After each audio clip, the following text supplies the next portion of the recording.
भूम्नाद्यार्वरिणान्तरिक्षं महित्वा उपस्थेते देव्यदिदेग्निमन्नादमन्नाद्यायादधे आयङ्गौ वृष्णिरग्रमीतदनन्मातरं पुनः पितरं च प्रयन्सुवः त्रिगुंशद्धु नो यदो विष्णुर्विचक्रमे पृथिव्या सप्तधामभिः इदं विष्णुर्विचक्रमे त्रिधानि दधे समूढमस्य वांसुरे त्रीणि पदा विचक्रमे विष्णुर्गोपादाभ्यः अतो धर्माणि धारयन् विष्णोः कर्माणि पश्यत यतो व्रतानि वस्पशे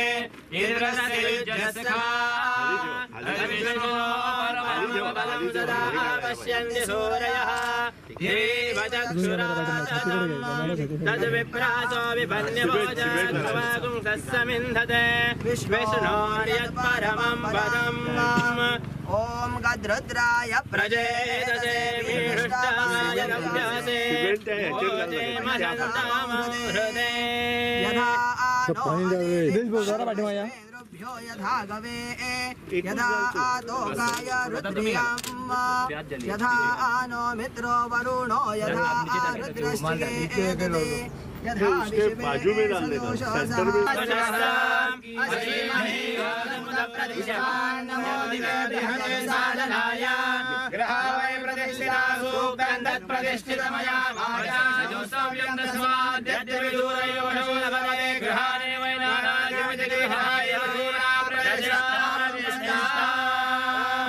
ओम नरय प्रजा में गोपाय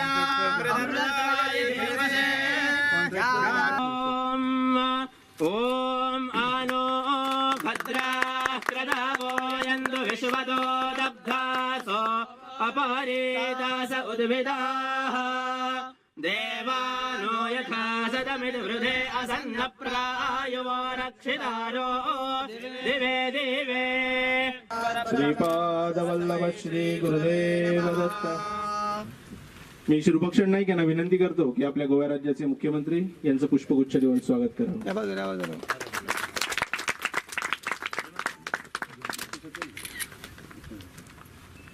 आजचा हा कार्यक्रम या ठिकाणी संपन्न होत आहे। मी कार्यक्रमाचा वास्तविक हे तपोभूमीचं कंपाऊंड वॉल अनेक काळापासून या विषयाला आपण मागे धरून राहिलो होतो, परंतु एक योग्य दिवस, योग्य व्यक्ती आणि योग्य काळ यासाठी यावा लागतो। त्याप्रमाणे आजचा हा योग्य दिवस यासाठी निवडलेला आहे। त्यामुळे या ठिकाणी अन्य अजून वेळ न दवडता यानंतर मी मनोगताकडे वळतो। सर्वप्रथम गोवा राज्याचे जलसंवर्धन मंत्री ज्यांनी गोव्याला मुबलक पाणी मिळावे म्हणून अथक प्रयत्न करणारे एक व्यक्तिमत्व, एक कलाकार व्यक्तिमत्व आणि एक सांप्रदायिक असलेले आपले मिनिस्टर श्री विनोदजी पालेकर यांनी या ठिकाणी आपलं थोडक्यात मनोगत या ठिकाणी व्यक्त करावं। पूज्य सद्गुरु श्री ब्रह्मेशानंद स्वामीजी, पूज्य गुरुमाता, या राज्याचे मुख्यमंत्री माननीय श्री मनोहरजी पर्रिकर, PWD मिनिस्टर श्री सुधीर ढवळेकरजी, उपस्थित या संप्रदायाचे सर्व बंधू आणि भगिनींनो, सर्वांना सप्रेम जय सच्चिदानंद। आजच्या या पीठाच्या इथे पायाभरणी, श्री दत्तपीठ पायाभरणी समारंभात मला इथे सहभागी होता आलं आणि पूज्य स्वामीजींच्या उपस्थितीत आमच्या सर्व शुभेच्छा आणि या सरकारच्या सर्व शुभेच्छा या संप्रदायाचे पाठीशी आहे। आम्ही आमच्या परीने जेवढं आम्हाला जमता येईल तेवढं सहाय्य करण्याचा प्रयत्न करू, एवढं सांगून माझे 2 शब्द पूर्ण करतो। स्वामींना विनम्र अभिवादन करतो। आज ज्याचे शिलान्यास खूप दिवस आज होतोय, उद्या होतोय, असं राहून आज चांगल्या दिवशी त्याचा शिलान्यास झाला आहे आणि तो आम्हाला मुख्यमंत्री मनोहर पर्रीकरांच्या हातातूनच व्हायला पाहिजे होता आणि त्यासाठी आम्ही एवढे दिवस थांबलो. कारण काही गोष्टी असतात. आताच म्हटलं की हा सौंदर्य हे कसं आलं. मुख्यमंत्र्यांनी या गोष्टीला हातभार लावला नसता तर हे सौंदर्य आलं नसतं. मी जरी पुढे सरलो तरी मुख्यमंत्र्याच्या आधारानं हे सगळं आज इथं आकार घेत आहे आणि त्याचा मला अभिमान आहे. कारण गोव्यामध्ये आम्ही आलेले हे सरकार किंवा त्याच्या आधीचं सरकार त्यानं जेवढी कामं केली आणि त्याआधी झालेली कितीही सरकारं आली तरी सुद्धा त्यांनी ही कामे केली नव्हती आणि तेच काम माननीय मुख्यमंत्री मनोहर पर्रीकरांच्या आधाराने सौजन्याने होत आहे. आज मला अभिमान आहे. आमच्याबरोबर आज आमचे मित्र कॅबिनेट मित्र विनोद पालयेकर, त्याचप्रमाणे या मठाचे पदाधिकारी, इथं उपस्थित असलेले सगळे शिष्यगण. खरंच आमचा दिवस हा भाग्याचा आहे. जवळजवळ 2 कोटीचं काम आज त्याची सुरुवात आहे. जवळजवळ 6 महिन्यात ते पूर्ण करायचं आहे आणि त्यानंतर काही कामं प्रलंबित आहे ती सुद्धा पुढे नेण्याचा आमचा प्रयत्न असेल. आज तुम्ही इथं बोलावलं आम्हाला, त्याबद्दल मी तुमचा ऋणी आहे. परत एकदा जी कामं तुमची असेल ती पुढे नेण्याचा, ह्या मतदारसंघाचा आमदार म्हणून मी पुढे नेण्याचा अवश्य प्रयत्न करतो असं वचन मी इथं सगळ्यांना देतो. बाकी सर्व निर्माता आणि सर्व ट्रस्टी तुम्ही सर्वजण आणि संस्कृतचे शिष्यगण. मला आठवतं मी लहान असताना गोवा युनिव्हर्सिटीचा जागा शोधण्याचा प्रयत्न चालू झाला होता आणि त्यावेळी 3 जागा या आयडेंटिफाय झाल्या होत्या. त्याच्यामध्ये एक कुंडईचं पठार म्हणजे जिथं आपण आहोत तिथं ती एक जागा, आता जिकडे गोवा विद्यापीठ आहे तिकडे, आणि तिसरी जुवारीनगरचं पठार. मला वाटतं या जागात काहीतरी देवपण असावं, कारण तिकडे जुवारीनगरमध्ये केमिकल फॅक्टरी होता एक दिवस बिर्ला माझ्याकडे आले आणि म्हणाले की ती केमिकल फॅक्टरी झाली पण ह्या बाजूचा जो भाग आहे तो भाग आम्हाला चांगल्या काहीतरी कामासाठी वापरायचा आहे, तुमची मदत पाहिजे, कारण तो इंडस्ट्रीयल झोन आहे आणि त्या झोनमध्ये केवळ इंडस्ट्रीज टाकता येते. म्हटलं काय करायचं आहे, तर म्हटलं काहीतरी शिक्षणासाठी करायचं आहे. तर बिट्स पिलानी ही एक IITच्या दर्जाचीच इंजिनिअरिंग कॉलेज आहे, ती जर तुम्ही घेऊन येत असाल तर मी तुम्हाला समर्थन करतो. आणि बिट्स पिलानी तिथं आली आणि इथं तर डबल ज्याला 2 बक्षिसं मिळतात तशी एक देवभूमी आली आणि त्याच्याबरोबर संस्कृतची देववाणी आली.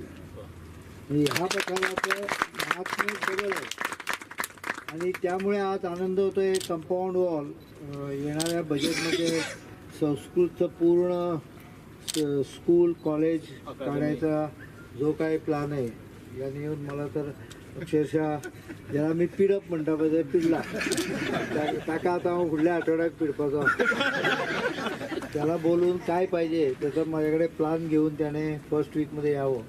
म्हणजे मग इकडे संस्कृत जर काहीतरी करायचं असेल तर त्याला सरकारचं पूर्ण सहाय्य मिळेल. श्री गुरवे नमः. जय सच्चिदानंद. श्री क्षेत्र तपोभूमी गुरुपीठावर आज सुरक्षा भिंत उभी करण्यासाठी जो शिलान्यास समारंभ या ठिकाणी आदरणीय मुख्यमंत्र्यांच्या उपस्थितीत आणि त्यांच्या हस्ते संपन्न झाला, हा आम्हा सगळ्यांसाठी एक आनंदाचा विषय आहेच. पण या पूर्ण जागेला कुंपण घातल्यामुळे आम्ही सुरक्षित किंवा आम्हाला सुरक्षा कवचच त्यांनी सरकारद्वारे प्रोव्हाइड केलेलं आहे असं मला वाटतं आणि हे काम लवकरात लवकर पूर्ण व्हावं अशी आम्ही अपेक्षा करतो. आणि महत्त्वाची गोष्ट म्हणजे आत्ताच आमच्या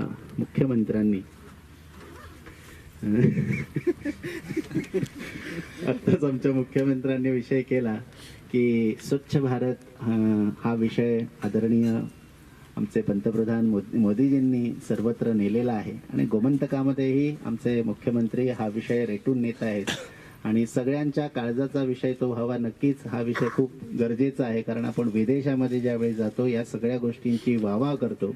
मग या माझ्या देशामध्ये आणि माझ्या गोव्यामध्ये असं का नको? कारण आंतरराष्ट्रीय पातळीवरची लोक गोमंतकामध्ये टुरिझमसाठी येत असतात. त्यावेळी हे चित्र त्यांच्या डोळ्यांसमोर जावं आणि गोवा असा एक प्रांत आपण सर्वांनी घडवूया की जणू काही जशी विदेशामध्ये आपण स्वच्छता पाहतो त्या प्रकारचा आपला पूर्ण अगदी ग्राम पातळीवरील गोवा आणि सिटी पातळीवरचा गोवा स्वच्छ पद्धतीने आपण लोकाभिमुख करूया.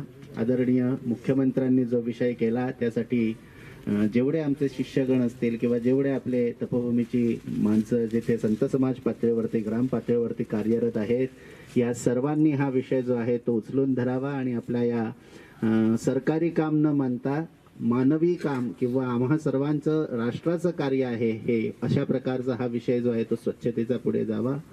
त्याचप्रमाणे आदरणीय ढवळीकरांनी या ठिकाणी ज्या पद्धतीने लक्ष घातलेलं आहे हा सुदीन मुख्यपणे त्यांच्याच कर्तृत्वामुळे या ठिकाणी आलेला आहे. त्यांनी खूप म्हणजे जवळकी जी आहे ती आमच्या ब्रह्मानंदाचार्य स्वामी महाराजांनाच नव्हे तर आजही ती जवळकी त्यांनी जपलेली आहे आणि ही जवळकी आध्यात्मिक जवळकी आहे. त्यांच्या वडिलांनी गोवा स्वतंत्र व्हायच्या अगोदर ज्या पद्धतीचं कार्य केलेलं आहे त्याही पलीकडे जाऊन त्यांनी या गोव्यासाठी त्यांचं योगदान दिलेलं आहे. आम्ही त्यांच्या वडिलांना विसरू शकणार नाही. पण हे गोवा हा असा आहे की त्याचं प्रेझेंटेशन जरी असं हे टुरिझमसाठी झालेलं असलं तरी गोव्याचा सांस्कृतिक वारसा आध्यात्मिक वारसा खूप डीप आहे आणि तो त्यांच्या वडिलांच्या सारख्या म्हणजे कृष्ण भट्ट बांदकरांसारख्या अशा या लोकांनी हा वारसा जो आहे तो जपून ठेवला होता.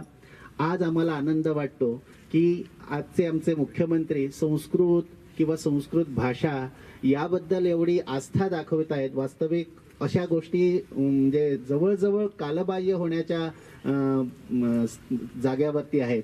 परंतु ज्यावेळी विजन असतं जे त्यांनी सांगितलं ते विजनरी नेता असतो त्यांना सर्वांगीण विकासाची आस असते ध्यास असतो आणि त्यामुळे फक्त रस्तेच बांधणे नव्हे तर अशा या धार्मिक किंवा सांस्कृतिक वारशाचंही कारण आम्ही फक्त मंदिरं हे देवपूजेपुरती मर्यादित न ठेवता ती राष्ट्रासाठी कार्यरत व्हावीत. ती सगळी देवस्थानं जी आहेत या देवस्थानांनी समाजाभिमुख कार्य करावीत. संस्कृत भाषा लोकांपर्यंत गेली की ऑटोमॅटिकली त्यांच्यामध्ये संस्कार जे आहेत ते रुजतील आणि संस्कारांसाठी संस्कृत भाषा आणि एवढंच नव्हे तर सगळ्या शाळांमध्ये जर संस्कृत भाषा सुरू झाली तर त्यासारखा सुवर्णकाळ गोमंतकासाठी नसणार. आज आदरणीय म्हणजे शिक्षण मंत्रीही आमच्यामध्ये उपस्थित आहेत तसेच ते मुख्यमंत्रीही आहेत. तर संस्कृत फक्त ही कुठल्या एका स्वामींनी मठांनी केलेली भाषा न व्हावी तर ती आपल्या म्हणजे राज्याची भाषा जी गोमंतकातल्या सगळ्या शाळापर्यंत पोहोचून लोकांच्या तोंडावरती ही भाषा राहील अशा प्रकारची अपेक्षा आम्ही गोमंतकाकडून करूया.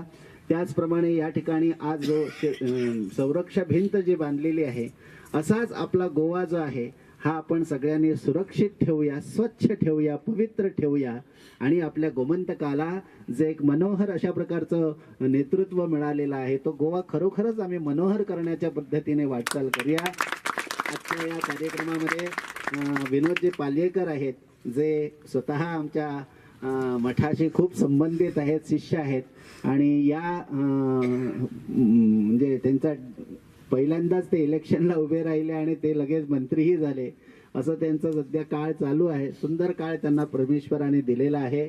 त्यांनीही गोमंतकासाठी खूप चांगलं करण्याचं ठरवलेलं आहे. मग तो मादईचा विषय असो किंवा अन्य कुठले विषय असो त्यांनी गोमंतकासाठीची रचना जी आहे ती त्यांच्या डोक्यामध्ये आहे. त्यांनाही परमेश्वरी आशीर्वाद प्राप्त होवो.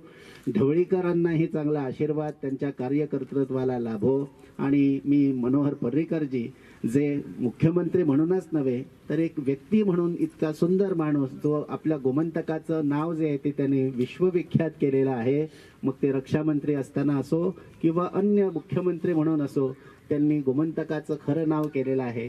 अशा या लाडक्या मुख्यमंत्र्यांना आशीर्वाद, दत्त महाराजांचे आशीर्वाद संपूर्ण गोमंतकाच्या या कॅबिनेटमध्ये असलेल्या मिनिस्टर्सना लाभो अशी दत्तचरणी प्रार्थना करतो आणि गोमंतकाच्या वैभवासाठी आपण सगळ्यांनी झटूया. बोलो भारत माता की, भारत माता की, भारत माता की जय सच्चिदानंद.